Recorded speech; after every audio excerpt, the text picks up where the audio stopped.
Change begins from within. As easy as it is to look outside of ourselves and want the world to change, the truth is, it never will if we remain the same. This podcast was created for changemakers like you who want more love and connection in your community. Today, you are going to hear stories that will inspire you and also challenge you to be the change. We are going to go deep, my friend. So take a deep breath and settle in. My name is Emilia Tamburini. Welcome to the Circle of Change.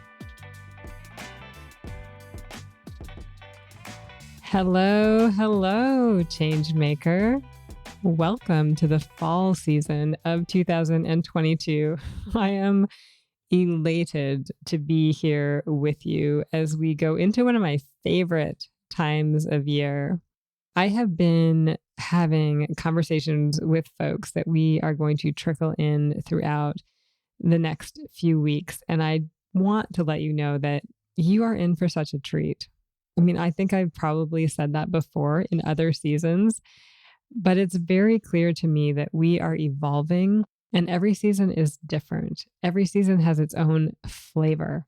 And we are going deeper into the core of what I think it is we are here trying to do in this space, which is to support you as a change maker on your journey by doing the internal work and doing it in the most loving and compassionate and direct ways. Part of that work is disrupting how we think about things. And I think if there was a theme for me for this season that we are entering, that might be it. I'm so glad that you continue to say yes to being here. And if this is your first time in this sacred space, welcome. We are so delighted to have you here. Today, we are going to root ourselves in the energy of fall, of autumn, and dive into the juicy topic of commitment, what it is, how we break it, and the impacts of that, and how we restore our ability to be in our integrity. This is a really good one, and I think really important for this particular time of year. So thanks so much for being here. Let's settle in with a poem as we do. This poem is written by Sean Smith, a most amazing human being that I recently had the pleasure of doing a 5-day coaching certification program with. He is a brilliant teacher and a brilliant spoken word artist. This is his poem called Time Somebody Told Me. Time somebody told me that I am lovely, good, and real, that I am beautiful inside. If they only knew how that would make me feel. Time somebody told me that my mind is quick, sharp, and full of wit, that I should keep on trying and never quit. Time somebody told me how they loved and needed me, how my smile is filled with hope and my spirit sets them free, how my eyes shine full of light, how good they feel when they hug me tight. Time somebody told me. So I had a talk with myself, just me, nobody else, because it was time somebody told me. Oh, thank you, Sean, for those beautiful words. This poem reminds me of some of the work we got to do in this coaching program that was most powerful for me. And that was that ability to have conversations with my inner child and then also my wiser self.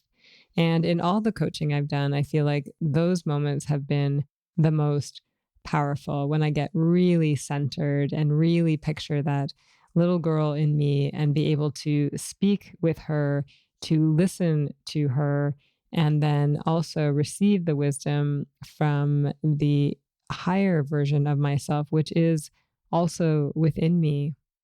It makes me think a lot about the stories that we tell ourselves on a day-to-day basis, mostly unconscious. In the kindness circle, we talk about our affirmations and that the majority of affirmations that we tell ourselves aren't very helpful. It's like, oh, I am a procrastinator. I am not a good mother. I am not living up to my potential. All of these messages that we do share with ourselves in big and small ways.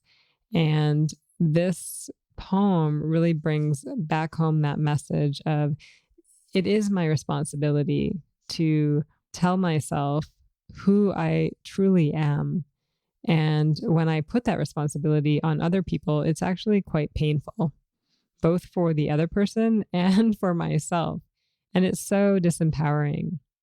So, again, we are in this process of learning these ways of being here together. And I hope this poem was encouragement for you to maybe take some of these messages and tell them to yourself, write them on a mirror, put sticky notes all over the place, and just embrace it. Embrace it because it makes such a difference to our energy and what we're able to put out there into the world. Thanks again, Sean. So we're in the fall season. Yes, this is such a juicy time of year for many people. It is my favorite season.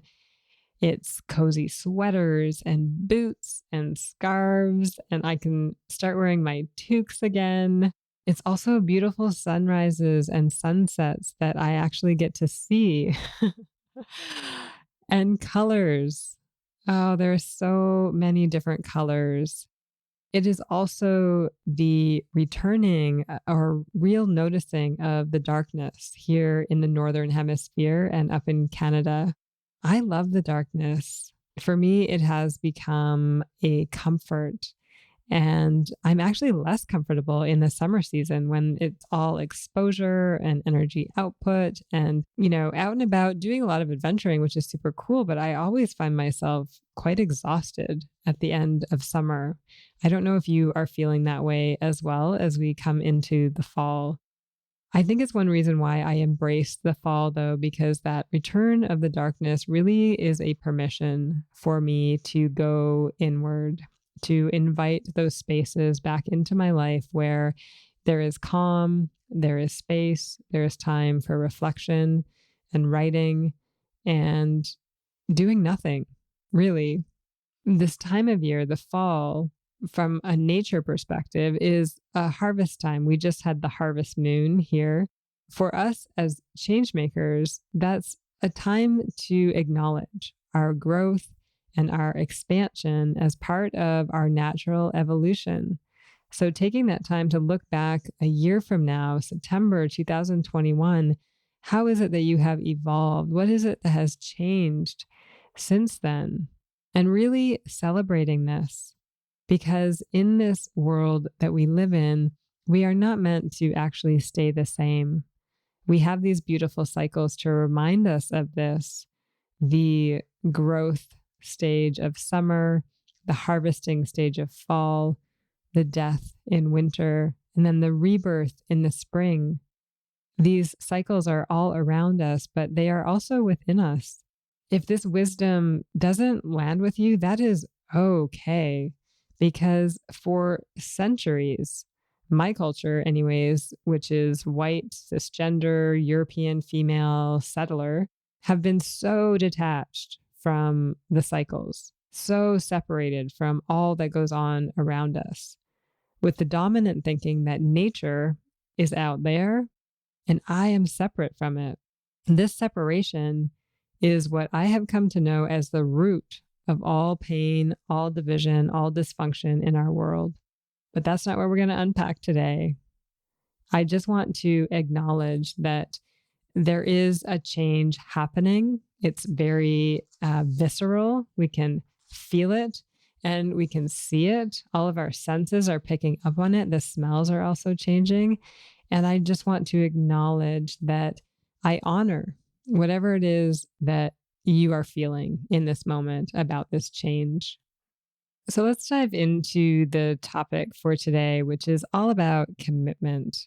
I want to share a story from the neuro-transformational coaching certification program that I did last week as a way to paint a picture of how it is that we tend to make commitments in our day-to-day life. The story I'm going to share is an experience that we had together. This training was full of experiences. One of the tenets of Sean Smith's programming and teaching is that it is so important to embody lessons, to learn things by actually feeling them, to ingrain them and physically change the way that we then think about them. This is part of the neurotransformation, the change in our brain and how it functions and how we show up. It's so, so powerful.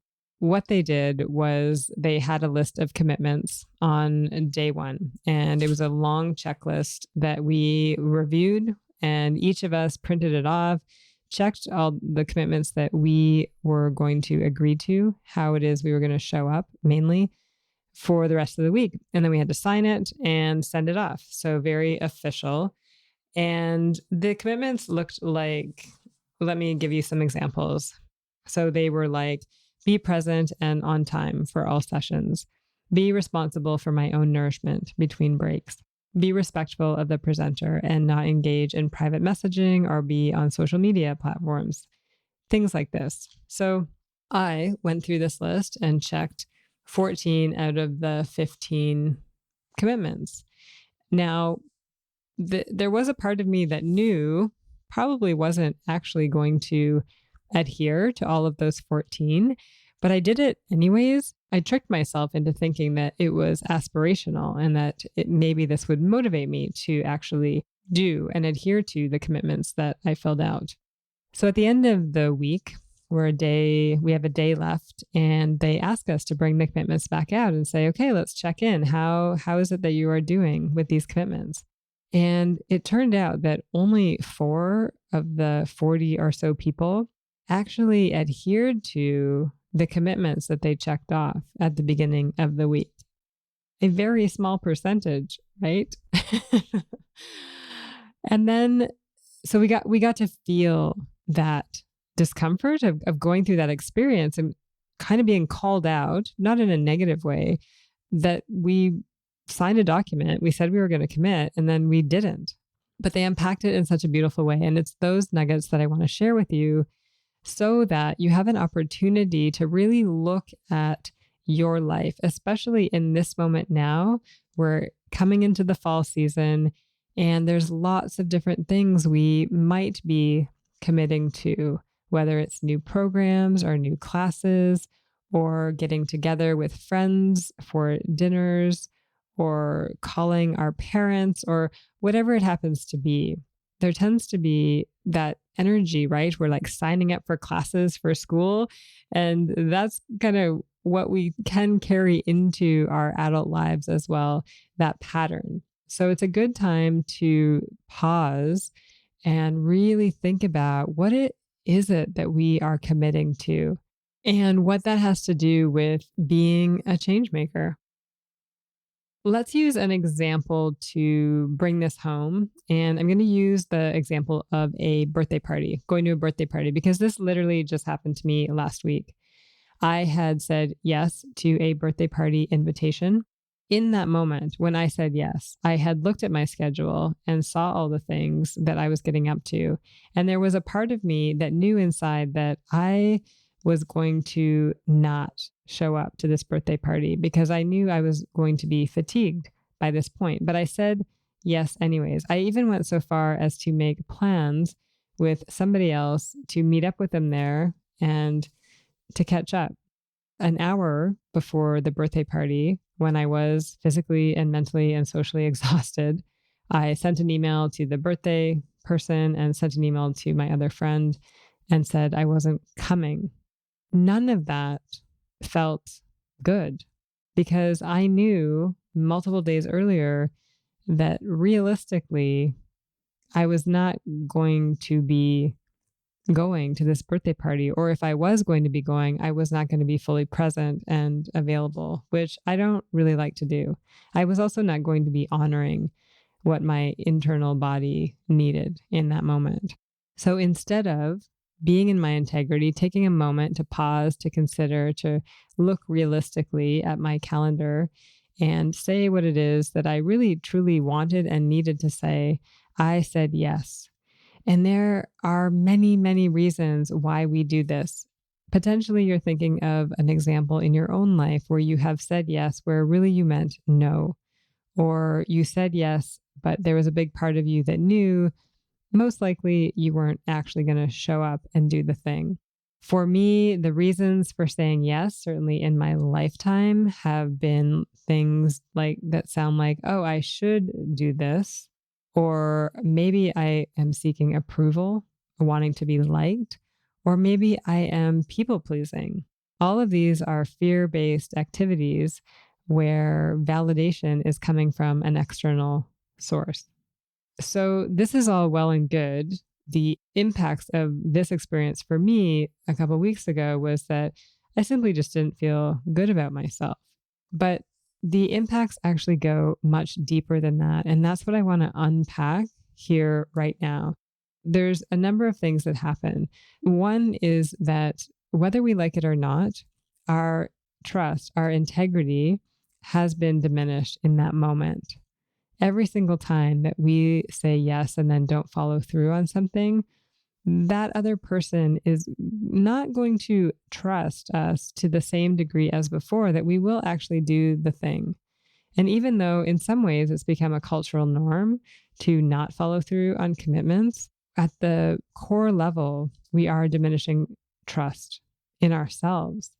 We are also diminishing trust of ourselves. So going back to this internal game, if I say yes to things I really mean no to, and then I don't follow through on them, I begin over time to not trust my own ability to follow through on commitments.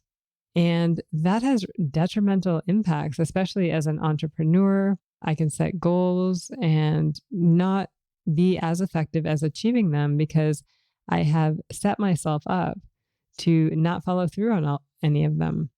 This has impacts when we are trying to meet health goals or do certain things in our relationship to help them heal and make them work better. As we continue to pile up circumstances where we do not meet, adhere to, achieve our commitments, the less confident we are that we will actually do it going forward. And that's a shame, really. It's just unfortunate. And it's really hard. It's really hard on our relationship with ourselves and our relationship with other people. So, from a personal perspective alone and a mental health, a physical health standpoint, wouldn't it be easier if we allowed ourselves to get really clear in the moment about what is true for us? Are we committed or are we not committed to doing the thing? And so much of that wisdom comes from how it is we are feeling in our body. So this requires a level of really getting to know ourselves, to know what these feelings in our body actually mean. When I emailed back that person and said, yep, I'm coming, I actually felt in my body like my solar plexus, my stomach area was a bit clenched. For me, that's a huge sign that I'm not actually being in my integrity and I am in fear in some way. So this is the work really on a personal level for our own well-being, but for the health of our relationships as well. Now, as a change maker, I want to pull this back out for a look at a societal level. And I do want to place this in the context of Indigenous populations and their relationship with government. Indigenous populations in Canada have had the unfortunate circumstance of being promised many, many, many things over hundreds of years and having the government not follow through on those promises. That has diminished the trust that most Indigenous communities have with their government counterparts. So what this is doing, the impact of this is that it is very hard. And we're talking hundreds of years of this pattern. And what I know or what I have read is that it takes 7 rights to counter one wrong. So 7 accounts of following through on your word to overcome one not following through on your word.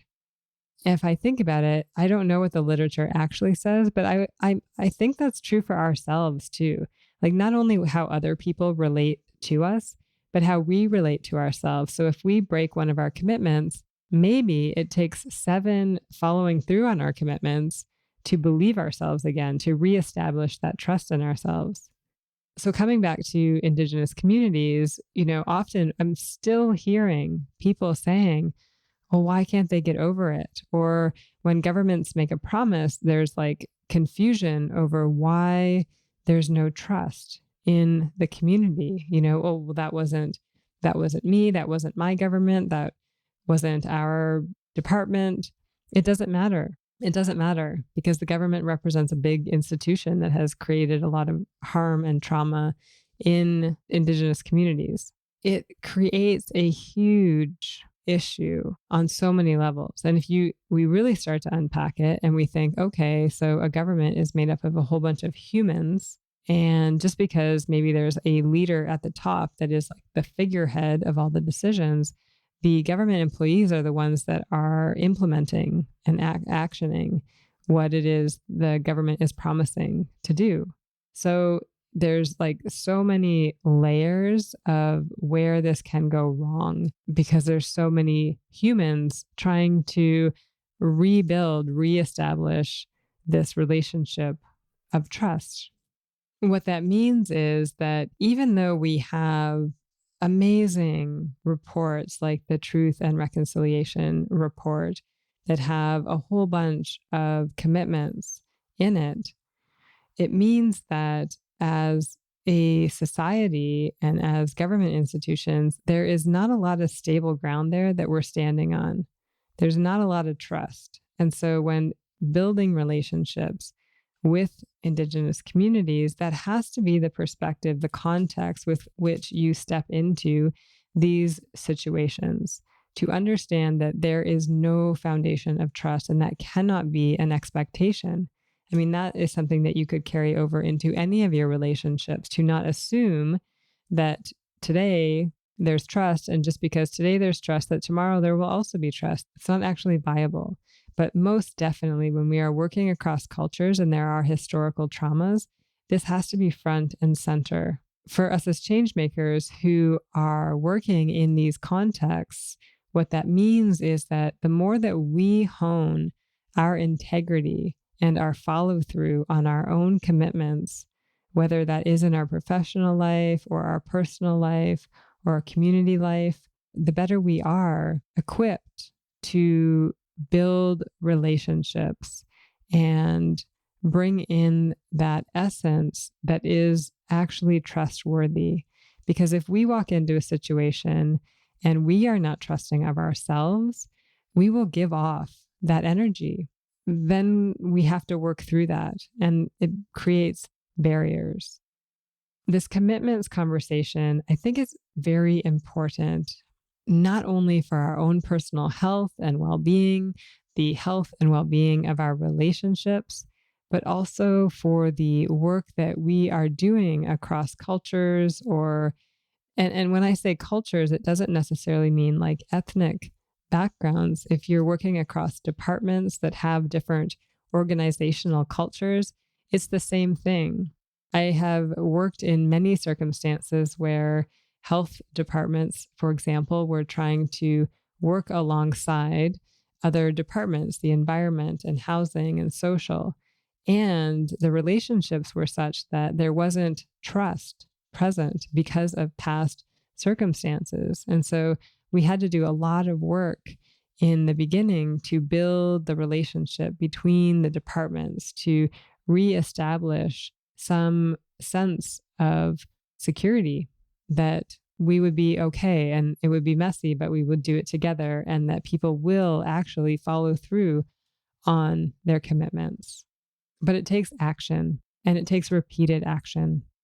If you're feeling anything in your body right now, like potentially some result of judgment, self judgment, because there's no judgment here. This is a conversation and we are learning about ourselves. And as we dive into this dialogue, I recognize that there might be some feelings coming up because of the personal situations that you're in.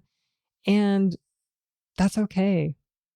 I encourage you just to take a deep breath and feel what that feels like. And don't make it mean anything in this moment, but just understand that this information is hitting something within you that potentially wants to be examined a little bit further.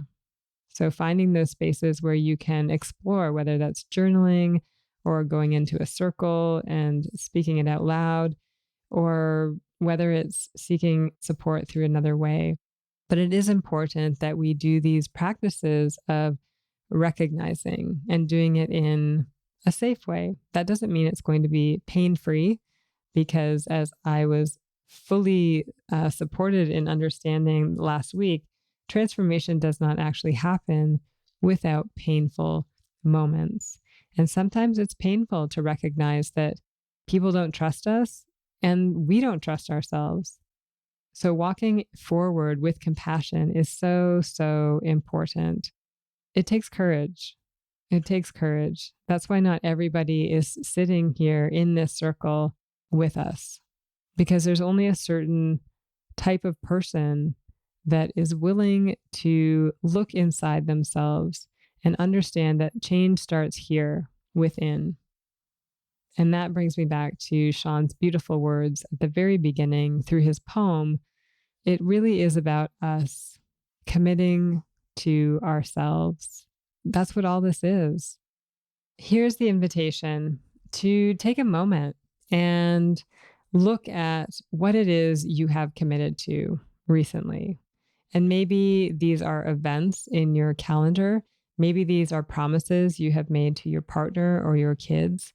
Maybe these are promises that you have made to yourself. Make a list of all the things that you are committed to, and then go through each one and read the sentence and feel, notice what is going on for you in your body. Is your body telling you something about this commitment? And just get curious, hang out in that space, and maybe a response will become clear. Like, you know what? I'm actually not going to do that. And I'm not going to make it mean anything, but I'm going to say no because I want to honor myself. I want to honor my integrity.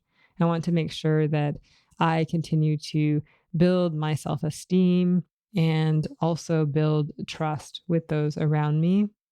And then celebrate.